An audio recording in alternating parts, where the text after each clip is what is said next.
Good evening, everyone. My name is John Taves, and I'm the event coordinator at McNally Robinson Booksellers. We're broadcasting tonight from Treaty 1 territory, the traditional territory of the Anishinaabe, Cree, Oji-Cree, Dakota, and Dene peoples, and the homeland of the Métis Nation. I'd like to thank you all so very much for joining us here this evening for this conversation. I'd like to say hello to everybody out there in YouTube. I notice that there's a number of you watching right now. For your information, this recording will stay active on our YouTube channel, so if you would like to revisit it or share it with anybody, it will be available. I'd also like to mention that over the course of the evening, there'll be an opportunity to ask questions at the close of the event. So as questions occur to you over the course of the evening, please do feel free to write them in the Q&A box. You'll find that that's right at the bottom of your Zoom screen. Rest assured you won't interrupt us at all while we're speaking tonight. I'd like to begin by thanking New Society Publishers for helping bring this evening together, and of course for publishing the book that we're here to discuss. That book, of course, is Indigenomics, Taking a Seat at the Economic Table, by our featured guest, Carol Anne Hilton. I'll be introducing both the author and the host of the event, and then turning things over to them. There'll be a brief presentation from Carol Anne Hilton, followed by a conversation hosted by Sheila North. After that, we'll get to your questions, and then we'll wind down the evening. So at the close of the evening, I will be copying any comments you might make in the chat and sending them along to the participants. So feel free to offer any comments or observations that you might like. And otherwise, just feel free to sit back and enjoy. It should be a very informative and incredibly engaging evening. Our featured guest, Carol Anne Hilton, is founder of the Indigenomics Institute and the Global Center of Indigenomics, and is a national and global Indigenous business leader advising Indigenous nations, governments, and businesses. She is a Heshkwit woman of Nuu-chah-nulth descent and comes from the thousands-of-year-old tradition of the potlatch system of giving and distribution of wealth. She holds an MBA from Hertfordshire University and lives in Victoria, BC. We're delighted to have our host for the evening, Sheila North, from the Bunaboni Cree Nation. She's a former Grand Chief of the Manitoba Kowaitanuk Okimaganak, MKO, and currently the Director of Strategic Partnerships at Legacy Bose. Sheila is a former CBC and CTV journalist and was nominated for a Gemini Award as a CBC journalist. As a filmmaker, Sheila released a documentary, 1200 Plus, about missing and murdered Indigenous women and girls, MMIWG, featured on CTV in 2019, and a Cree host of Taken, a series about MMIW for APTN and CBC.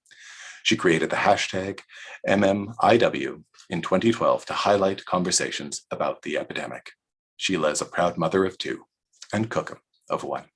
Please join me in welcoming Carol Anne Hilton and Sheila North. The Cookum's here. Hi, Carolyn.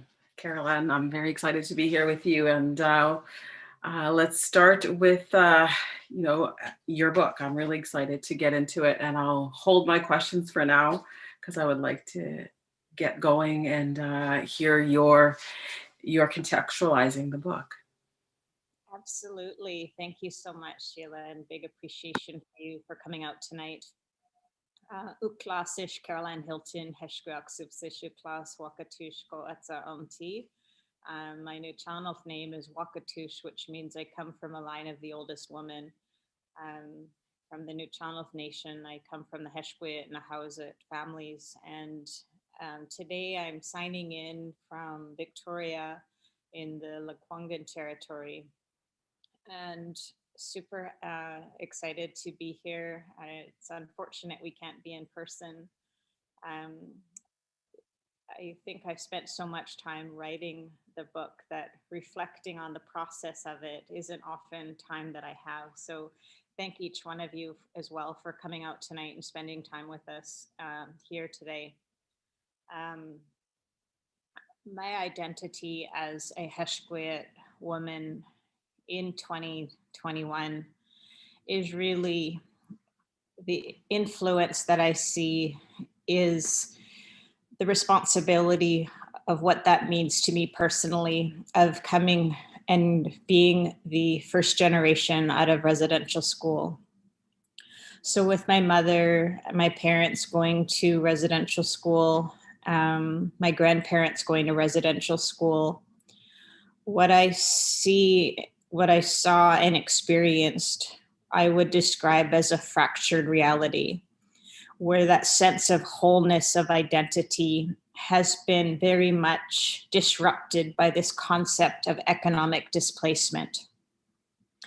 And it's in that description and experience of economic displacement from an Indigenous worldview that drove me to become interested in business, to become interested in economics, and to be able to participate positively in who we are today as Indigenous peoples in building our economies. I started writing the book 3 years ago. I was invited to the Banff Center to do a fellowship there and spent a month writing. And I was aware at the time that I felt like I had a book in my head, that there was structures and concepts that needed organizing, and being able to have a cabin in the mountains solely by myself for a whole month in my own head and in my own space and in my own world there really allowed me to be able to develop some of the thoughts further. And I recollect at the time there's this beautiful cabin, and I had doubts. I'm like, oh, how am I going to center what I'm saying? And I set out and was very clear that I did not want to position this as an academic book. I wanted Indigenous voices. I wanted my voice to be heard. And at times you run up against your own mind, your own self. And I was aware of that while I was writing and organizing and researching. And I put a sign on the door, and I opened the door, and I had an arrow pointing out the door, and it said, "Doubt that way." And it was important to me to, every time I felt doubt about what I was writing or the approach, or was this, if I had to validate what I was saying, but by what somebody else said, that was a really real process for me to be clear in what I was saying. And in the development of the book, realizing that the concept of hashtag emerged on social media as a way to create a content thread around Indigenous business success, as well as the challenges that come with that. What I wanted to really focus on is, why is that significant of an Indigenous worldview? How does that express itself? And what is the foundation of what allows our success today? What's important in that statement is to be able to realize that in the development of Canada and through the policies and the belief systems at the time, that we aren't supposed to be here today as Indigenous peoples. And when we realize that, one, we are here, when we look at our resilience and all the different expressions of that resilience, and when we look at our economic success that's being built today, that founding concept of we're powerful people, how do we build from that truth? The other piece is around this idea of, there's so much of our reality that is very much shaped by what has happened to us as people. And that what I wanted to do was shift a narrative towards designed by us. So moving into that power position of ourselves as designers of our future, that in itself is the foundation of our success and our ability to be resilient. I always find that interesting that Indigenous peoples are so often referred to in the past, but within our own Indigenous worldviews, we are actually futurists. That when we build from the mechanics of our worldview, the future thinking, the kind of cosmic, expansive worldview that we bring and understand and is so naturally within us, what becomes really important is our place in modernity. there's so much kind of elbowing and trying to make room and validating. You hear that term, the burden of proof, of where Indigenous peoples have to validate not only our existence, but our experience, who we are, and all of these aspects in the courts. And we do it. We do it over and over and over and over. And I refer to, in the book, I describe myself as a Nuu-chah-nulth person and the experience of taking Canada to court for the simple right to be able to exchange fish for money in the modern context. That idea, and I look at this concept of today, where a couple weeks ago we had the federal government commit $18 billion to closing the socioeconomic gap. But we also have a government that is denying the foundational elements to economy, the right to exchange for money. We can't have it both ways in this country. We can't close the socioeconomic gap at the same time as preventing the foundational elements of economics and the function of money itself. We see that on both coasts. We see that this week unfolding in the news with the Mi'kmaq people, where DFO's taking traps out of the water. But still, how do we close the socioeconomic gap and also deny the fundamental structural rights to an economy? So that concept is fundamental, is that the only people in this country who have to fight for a right to an economy are Indigenous people. And we see it over and over and over again. And when I refer to the Nuu-chah-nulth case, my good friend and colleague, Bill Gallagher, who laid the foundation of a narrative that Indigenous peoples are resource rulers in this country. He messaged me and said, the only thing the Nuu-chah-nulth people did not have to prove in that case is that water is wet. So we can prove that water is wet, but I think the realization of that the legal environment is creating the conditions for economic flourishing for our nations. It's that story that has evolved every single day within the media across this country. And that was really the original intention of the hashtag Indigenomics, was to track that narrative, to be able to build a demonstratable thread of content that outlined, whether a nation's building a gas station, whether a nation is settling a major claim, whether a nation is looking at $1 million deals and partnerships.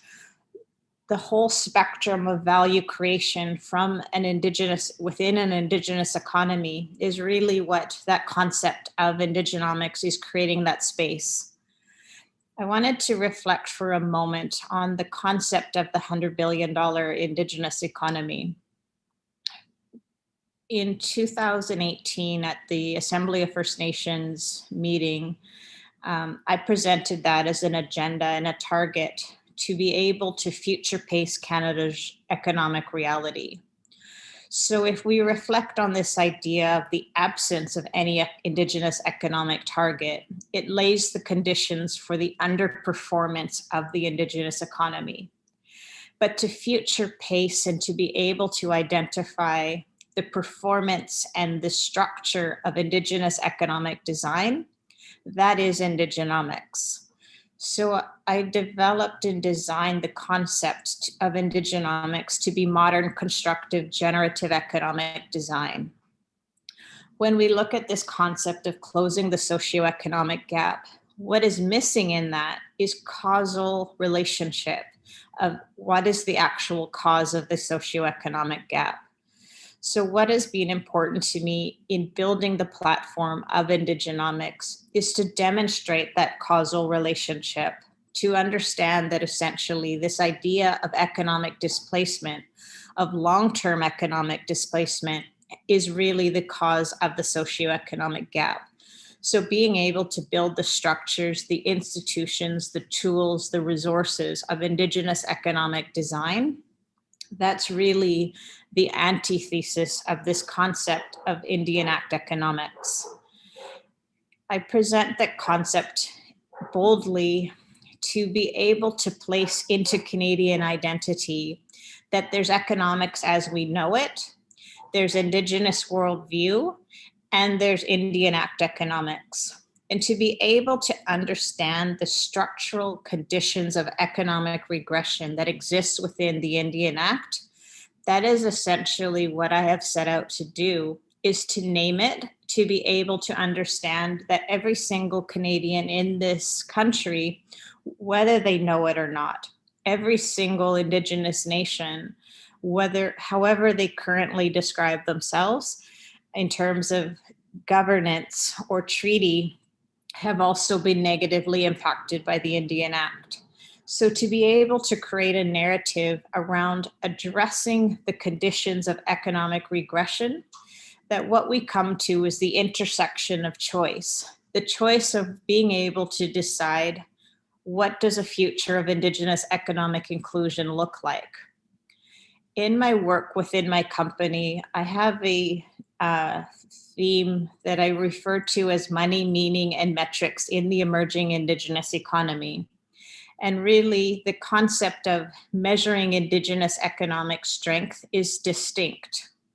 I recognize as well that in writing the book in those early days when I was up in Banff, the $100 billion Indigenous economic target didn't exist. And that seems mind-boggling to me, is that I also had to weave that into the book as the concept of Indigenomics evolved over time. So with that realization of placing my leadership and being able to bring visibility, drive language, and shift Canadian consciousness and awareness to be able to understand that $100 billion Indigenous economy, it's not about the target. It's about the space that our people have created about our modernity, that is about our relevance of who we are and the significance of an Indigenous worldview. So I was hesitant in even being able to present concepts of principles of Indigenous worldview, because there is no homogeneous one way, that realizing that being able to name the commonality or the threads of Indigenous worldview, to name that and to understand how that sets the foundation of Indigenous economy. I come from the New Channel tradition, which is potlatch based, where our ceremony reflects reality, where our ceremony reflects the nature of generosity at its core. And generosity is uplifting our relationships to each other and our responsibilities to each other. So coming from that concept of 10,000 years of the potlatch tradition, that the concept of wealth creation is based on your ability to give, that is also very much an influence of how I see the development of Indigenomics. And in this work, to be able to bring and build and drive a message that Indigenous peoples are economic powerhouses has fundamentally shifted the perception of Indigenous people. In my work, I drive that message that we can't see Indigenous people as a cost on the system. We need to see Indigenous peoples and communities as generative, constructive economies. The idea of isolating Indigenous responsibility, risk management, and our ability to have stewardship within our territories and how closely that is tied to our identity is also a fundamental theme within the book, is that the isolation of our responsibility and the externalization of that experience in itself is economic displacement. So those are some of the aspects that I wanted to be able to outline within the book. And just in the experience of writing it itself, I had this overdeveloped sense of responsibility as I was writing it, of how am I really reflecting this and how will this be experienced? And at points, I often reflect that there was sentences in it that when I was finished writing it or typing it, it felt like the sentence wanted to be written, and that there was like this relief of actually, okay, that's what I was saying. And I can't recollect how many times I went over the content of, is this what I mean? And does this reflect the significance of our Indigenous economic strength and how powerful we are as people? And just in closing, I went to visit my grandfather, who's a very traditional, spiritual human. And I knew I had to somehow be able to explain to him what is Indigenomics. And when I went to see him, he asked me, of course, well, what is Indigenomics? And I said, well, you know how you do ceremony and it reflects reality and it reflects the nature of reality as we know it. So that cosmological, expansive, holistic worldview.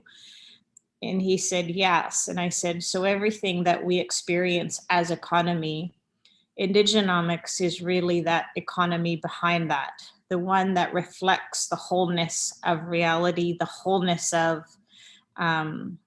the universe, and all that is missing in how we experience economy, how we experience relationship, and the polarization of our identity to economy. And that's really, I think, the beautiful thing about Indigenous worldview, is that there is not a separation of economy, that the experience of it intact in our original structure was always about relationship. So I often review Indigenomics and the concept of Indigenous economy, that we were the original social economy. We were the original impact economy. We were the original regenerative economy, the original circular economy. So being able to understand that the attainment of features that we aspire to within the larger concept of economy today already exists within Indigenous worldview and already exists within our ways of being and knowing within economy itself. So that was just a little bit of a reflection of the development of the book, some of how I experienced that, and my mental approach to the writing of it, as well as being able to depict what was important to me. Thank you. Thank you, Carol Anne. And I have so many questions swirling around in my head, but I want to stick to the basics because I know we only have a short time, and there's lots of smart people on the chat that I could tell already just by name that will probably have better questions than I will, but I'll stick to the basics. And also, I just wanted to acknowledge the fact that here in Manitoba, there was a hard close down at 6 o'clock today. So people are probably shocked right now trying to figure out a lot of things. So I think that's where a lot of people are right now, trying to figure out what's going on and what they're going to do. But anyway, we're here. And I remember being at the Banff Center when you were there teaching, Carol Anne, and we had the honor, the crop of us, to have you there. And I remember you talking about writing this book. And it's funny that you say, like, some of these sentences had to be written.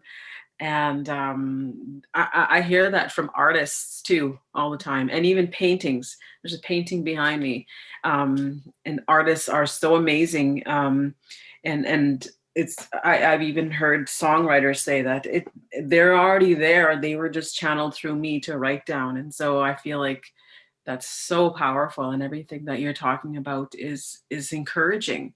I think it's things that we kind of know inherently, but we haven't really articulated it as much. So I'm glad that you're able to do that. So thank you. And as you, in those early moments, and as you started to get the messages that you had to do this, how did you set out to do to writing this book? So in the hashtag Indigenomics, as I started developing it, that's all it was. And then as I continued it, what I started to see was these areas that challenged how Indigenous peoples experience their own economy. So whether they had the rights, whether they had partnerships, whether it was capital requirements, whether it was rights and title issues, I started being able to see the patterns. And that's what I really did was when I was invited to teach through Simon Fraser University early on in the community economic development program, what I was able to do was go through and really look at what were the patterns I was seeing, what stood out to me. And what I saw as well is that in a lot of the challenge areas of highly volatile conflict situations, what I began to see was these patterns of conflict of Indigenous worldview. And that's what I set out to do was to create that distinction of why was there a difference? How was that being expressed and how was that communicated in a way and in what ways, how did that cause conflict? So that was an important consideration in the development of Indigenomics. The Mhm. other piece is that while I sat on the federal um, economic growth council as the only Indigenous person, I realized that time that there was nobody in government, there was nobody driving Indigenous economic growth. That at the federal level, there was programs that was piecemealed together, often based in deficit language of not enough, um, and the realization that there was not actual design of the Indigenous economy. That's really when my brain activated to what would the design of an Indigenous economy look like. And that was the first piece of an aspirational target to be able to mobilize within, is to create the distinction of the cost of doing nothing and the risk of doing nothing. So those were some key points in the development of my awareness in really moving the concept of Indigenomics forward. Okay. And you talk several times about the time being now. Can you describe what you mean by this? Yeah, absolutely. Um, it's time. It's, you know, the concept of taking a seat at the economic table is that we've come to the choice as a country that we can acknowledge the past of systemic Indigenous economic exclusion. And in that choice of addressing that, we can also choose a future that's based on Indigenous economic inclusion and to build the tools, the resources, the pathways, the leadership for what that looks like. And that's really what Indigenomics is calling us to our own leadership, to realize that it takes courage, it takes honesty, it takes the ability to address the past of this nation and to build a new truth. So Mhm. we can keep under the veil of um, a history based on economic exclusion, or we can build from that truth of inclusion. And to build from that truth of inclusion really means designing an Indigenous economy that's not about the 100 billion, but it's about recognizing Indigenous empowerment. Right. And you talk about indigenous worldview as well. And I'm starting to grasp it and I'm starting to able to describe it myself. But why is that important for people to know that? Why is Indigenomics worldview important? I think as we see examples of high conflict situations of Indigenous nations expressing themselves, so whether that was the Idle No More movement, or whether that's Mi'kmaq Nation, whether that's the Mohawk people, the expression of conflict, understanding that Indigenous peoples aren't just saying no for just because they feel like saying no. That underlying that is a fundamental essence of belief system that's driving action, that's driving belief, and that's driving essentially futurism. That the cause to say no creates impact in the future. And that's really being able to understand and describe the distinctions of Indigenous worldview, why that's important, take those pieces into consideration. And I outlined those concepts of whether it's creation stories in a mining um, project, or whether it's a story, a traditional story that teaches you how to be, and the displacement and responsibility, all of those aspects tie together. And that's really what I wanted to be able to do in describing a distinction of common threads within Indigenous worldview. Mhm. And you talk a little bit about resource development, and not that we're a monolith and there's views from coast to coast to coast, different views about resource development. Um, and some, of course, are opposed, some are moderately okay, and some are really okay with it. And when I'm talking about our Indigenous people ourselves, so that's separate from the rest of Canada. But what's your view on that? Is it good, bad, for whom? And some people use the word selling out, right? And I know that people are saying that's not selling out. And then, so what do you think about that? And how do we begin to resolve that? I think that, the people closest to the area should have the first say and maybe the last say. That's my own opinion. But what do you think about that in terms of Indigenomics and going forward? Yeah, for sure. And I see that of, each nation's distinct experience of their economic displacement and their sense of responsibility, the state of their territories, all of those aspects. Understanding the role of risk management, the capacity, the aspirations. It's not one single easy answer. And the ability to um, understand as well of, I refer to this concept of, there's so many times where our communities are coming to the negotiating table on major economic projects that I refer to as coming to the table hungry. Their Mm. people don't have enough. The federal transfers, the concepts of responsibility, and the structure of the fiscal relationship was never meant to be enough. So there are nations that are designing their economies to meet the social needs, and the balance of ecological responsibility, social needs, nation building, and balancing that within economics. It's a context that I think Western businesses don't understand or have to deal with at the same level. The other piece of important consideration I refer to is the pace of business.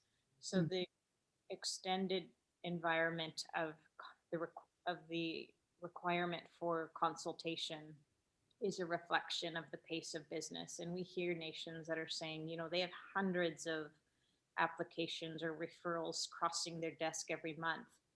And to have our people equipped that align our capacities, our response, our decision making, it's a tough environment. And for our nations to be under capacity, trying to build responses that are based in long-term generational impacts, that is the big work of today. And realizing from the structure, the capacity, and building a response that encompasses Indigenous responsibility, it's so difficult to just say selling out today. To realize the context of that is super important to take into consideration.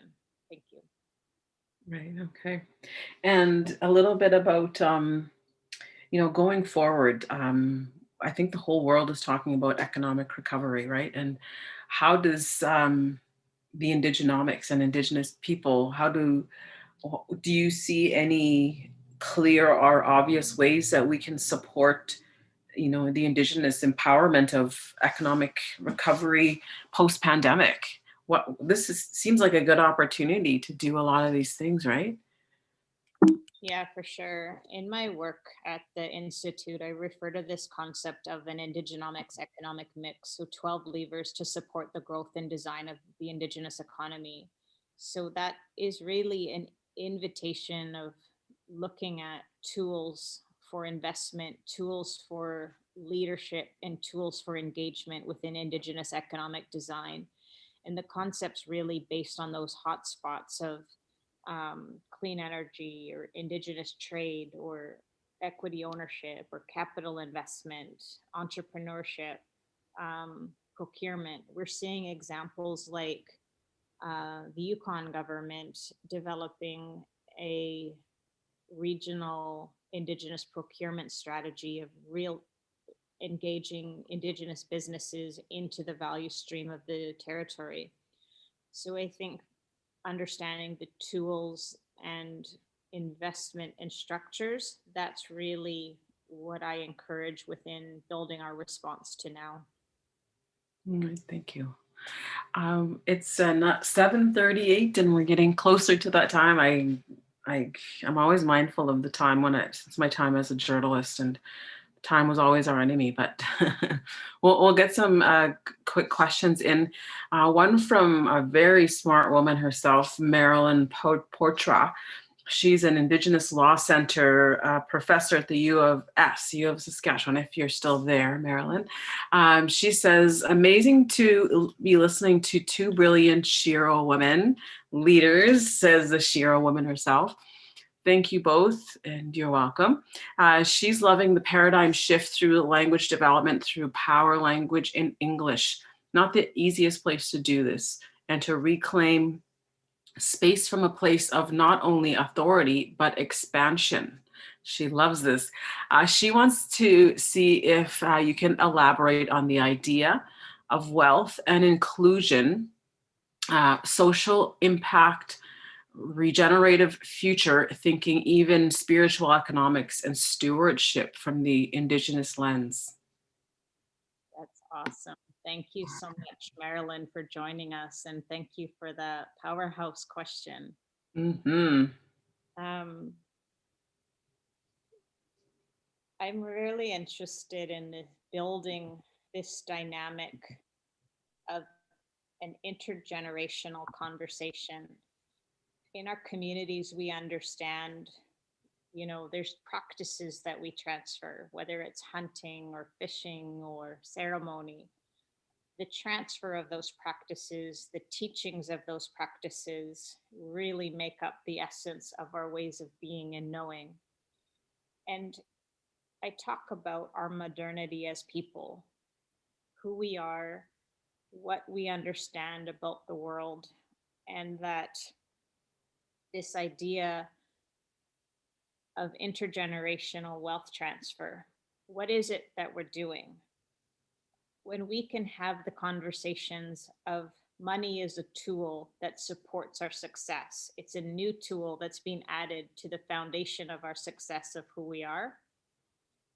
The return to the increased ability of our people to have that stewardship and responsibility for our resources, that is what was taken to us, that was taken away from us in economic displacement.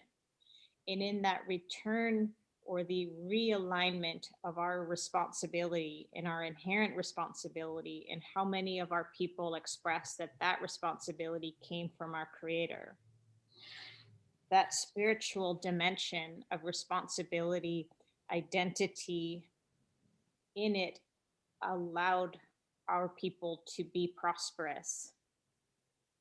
I refer to this concept. I was at the Santa Fe Museum a number of years ago, and I saw this giant wall and art exhibit, and it was filled with these great big pieces of the turquoise, like the Navajo people wear, the giant pieces of turquoise jewelry, and this was all up on the wall. And in the depiction, there was this all filled, and in this little tiny square in the depiction of that piece of art, it said the grandson asked his grandfather, "Why is our jewelry so big?" And the grandfather thought for a moment, and what he said was, "Our jewelry is so big because they will know that we are prospering on the other side." And I thought that is such a powerful um, experience of wealth and abundance, is that to do well isn't about being wealthy in today's context. To do well is to understand that we've created the conditions of our well being, and that well being supports who we are as people. It supports the continuation of our ways of life, our ways of being, our ceremonies. That's really what prospering is from an Indigenous perspective. And while I realize that in a new channel specific context, the essence of our ability to give reflects who we are, that our power comes from our generosity, that our success is based in continuity and relationship. The commonality of that is regenerative, and that's what is being transferred across generations. It's being transferred within our DNA. But the concept of what I want to do with Indigenomics and build a space and a conversation is, how do we transfer a wealth mentality in the function of money as we know it today to allow us to continue to be successful? Thank you. Thank you very much. At 7:43, I'll just throw in one more. So we hear a lot about in discussions, even with the budget that was announced recently, and I know that you had you gave some feedback to the government when they asked Indigenous people and experts going forward about the budget. But one thing that I know that chiefs were talking about, and also of course the federal government, was the UNDRIP and how that plays into Indigenomics. And what do you think of UNDRIP, not versus, but with treaty? I don't want to say opposite, they're opposite, but treaty and UNDRIP. I know that some chiefs are saying, well, go ahead and follow that government. If that's the bare minimum you can do, then do that. It's better than nothing. But we want to uphold the treaties, is what a lot of chiefs are saying. So do you see a marriage of the two, or is it one or the other, or what do you think about that? Yeah, for sure. That's a really good question. And I really like the idea that what was built into the treaty described the language of relationship. And in my mind, that is so much stronger than UNDRIP, which externally validated the rights that we already have. I'm not against UNDRIP in any way. And I think at its fundamental level, it describes and elevates the inherent rights that we came with. We don't need someone else to validate that we have those rights. That's what 150 plus years we've been continuously externally validating the rights that we have. The concepts of treaty establish the conditions of responsibility. And I also refer that I'm from the New Channel territory, and we don't have the same treaties of what you have, like the Treaty 1 territory that you're in and hosting Right. from today. But from my minimal understanding and what I respect of those treaties is, it called on the resources and the power of those relationships to be witness to the strength of the commitment that's foundational to the development of this country, and that's powerful. Right. Okay. Thank you. And Jeff Turner had a hard time hearing. I hope you were able to turn up speakers or something, Jeff. I guess you didn't want to miss anything you said, Carol Anne. But he's also asking, the federal government now requires defense contractors and all procurement submissions to include an Indigenous business plan. Could this become a vehicle for partnerships and growth to reach that 100 billion economy you speak of? I think there are multiple pathways, and every step in action of Indigenous economic inclusion builds and contributes to the foundation of that 100 billion. My work has really been that Indigenomics in action, it's already happening. There's so many nations that there's this organic process, and it's building tools and building pathways like that, developing the leadership, developing the policy, putting structure, investing, and committing to actions and those outcomes. That is what Indigenomics is about. Understanding the role of and impact of Indigenous economic inclusion, that will be the foundation of the success or the achievement of $100 billion Indigenous economy, that we'll all do that together. Mhm. I think this is something very obvious. I know I've taken away already just a short time we're together, but and maybe in the last few minutes here, can you pick up on what you would want the audience to take away, what they should remember going forward? What would you like people to walk away with tonight? Yeah, for sure.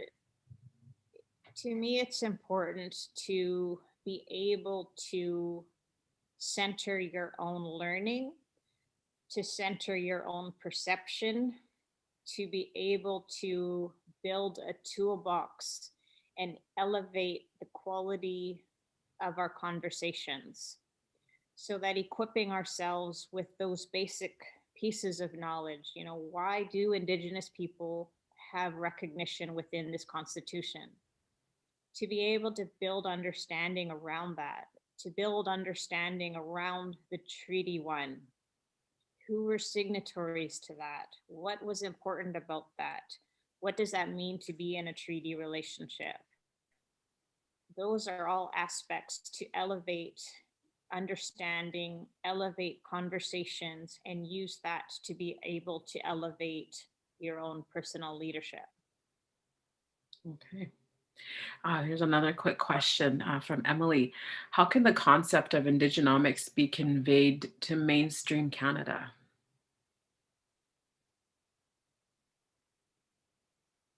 I think that it's being conveyed every single day, that as our nations are building Indigenous economic strength, to be able to pay attention to this media narrative of this country, to pay attention when the Mi'kmaq fisheries are saying this is racism and it's embedded within the structures of how we experience economy, to start paying attention to those stories, to be able to address the perceptions of what I wanted to do with the concept of Indigenomics is allow Canadians to reflect on this concept of an inherited problem.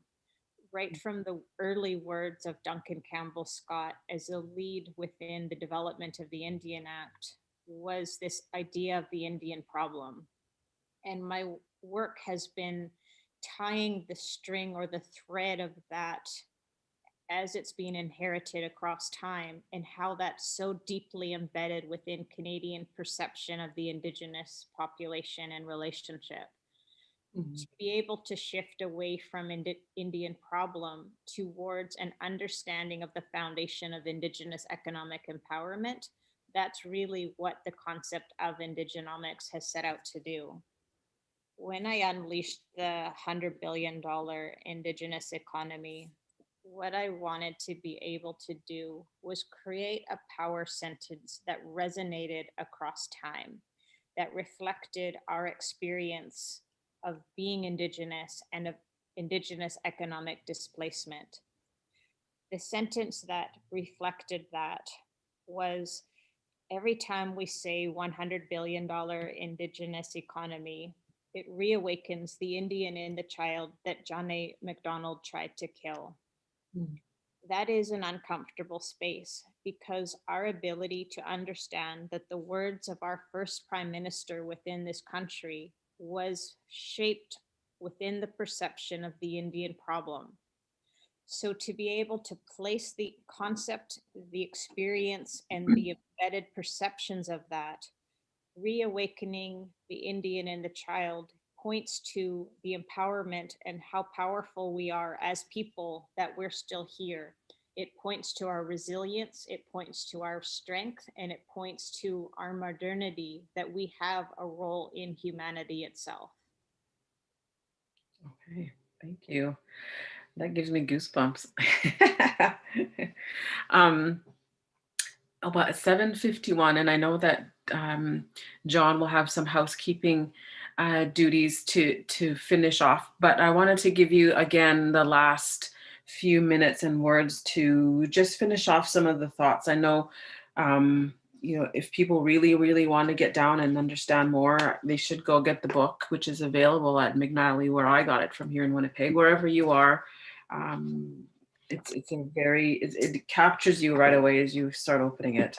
And so I think there's a lot of things that we need to learn and educate ourselves as individuals, but as a nation, because that's part of the process of change. And I agree, and I understand what you say. I heard a leader say to me one time, 150 years ago, we were meant to be extinct. 150 years later, we're still here, and we're in every facet of society. And 150 years, where are we going to be when we keep going in this way? And I think this is that moment in time you're talking about, where you're the $100 billion industry. I know in Manitoba, there was a study done in 2018 where Indigenous Manitobans contributed $9 billion to the economy in Manitoba alone. And I think a lot of people were surprised by that, saying, well, where did that come from? Is it just from social programs and you guys spend that money on welfare and all that stuff? And people don't get the fact that we actually we do contribute in many ways. And this is just the beginning of it, is the sense that you're giving me here. So I'll let you give us a little bit more before you go, and then we'll let John come in and do some housekeeping duties. Don't mind the lines on my face. That's awesome. Thank you, everyone, for coming out. Big appreciation. Stay well, stay safe, stay healthy. Indigenomics has a spirit of its own. People are talking about it. I have huge appreciation for New Society Publishing for taking a look and realizing the placement of this concept in Canadian reality and identity. So big appreciation for really the space that's been created here today. Thank you so much for having me and hosting me, and big appreciation for you as well, Sheila. Big respect for the work that you do, and you're out there every day really changing that narrative and representing Indigenous experience and reality. So big appreciation and respect to who you are as well. Oh, thank you. Thank you very much. It's an honor to be here at this time with you and other incredible people. And I didn't know how lucky I was when I was in your class there at the Banff Center when you were teaching. And like me and my colleague Jennifer still talk about how cool experience that was. And so I really appreciate all your work and all your effort. Okay, agus igen an ascom in denawach and Nabiratieg. Thank you all for coming and sticking around with us. John, do you want to jump back on and join us and finish us off here? I see you have tons of books here. Where can people buy those? Absolutely. Thank you so much, Sheila and Carol Anne. I will continue the gratitude and also let you know exactly where you can get a book. We do have copies of Indigenomics, Taking a Seat at the Economic Table, published by New Society Publishers here at McNally Robinson Booksellers. As one who actually has access to all the figures behind the scene, I can see that it's made a real impact here in Manitoba and is finding a broader readership every day. So it's an incredibly worthwhile book, one that we have many copies of. So please do feel free to come down and pick one off our shelves. In these trying times, rest assured you don't need to physically wander down. You can always give us a call. You can order them online, and we deliver locally, nationally, and internationally. So just get in touch with us and we'll ensure a copy gets into your hands. I'd like to thank all of you folks for joining us here this evening, for your insightful questions and commentary, everyone here in the Zoom webinar and live on YouTube as well. I see any number of you there. I want to remind you, this has been a very generous evening of thought and analysis, and the video will remain live on our YouTube channel if you'd like to revisit it or share it with anybody else as well. There's a lot to absorb here and a lot to take in, and I'm very grateful to have been able to sit back and listen this evening. So thank you so very much to both of you, Sheila North and Carol Anne Hilton, for joining us here this evening, for taking so much time and for talking us through to New Society, and to all of you. Have a wonderful evening, everyone. Thank you. Like I say. Thank you.